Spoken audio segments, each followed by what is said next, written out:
খারাপ কাজ করছে, অনেক মাঝে মাঝে কাজ করছে। এত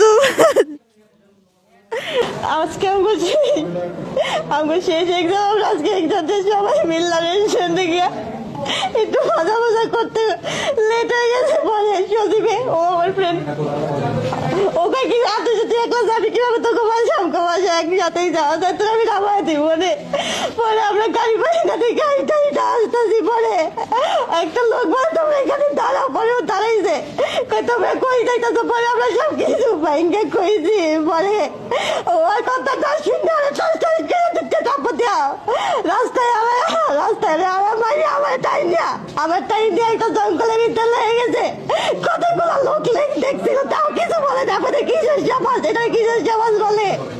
দুইটা মহিলা দেখছে আমার নিতে, ওইখানে দিয়ে অনেক খারাপ কাজ করছে, আমার মাসে তাও দেখছে, তাও কিছু করলো না। মহিলা দুইটা কিসের মহিলা হইল, কমপক্ষে 10 জন হইব। আমার বোন প্রথমে আমার বোন ফোন দিয়ে টাকা বাজাতে 10,000 টাকা। আমি বললাম যে আমার বাবা নাই, আমি কইতে এত টাকা আনবো। বলে কি তাহলে তোর বোন দিতে। আমি পরে বোন দিয়া কই কেমন চাই বলে তারা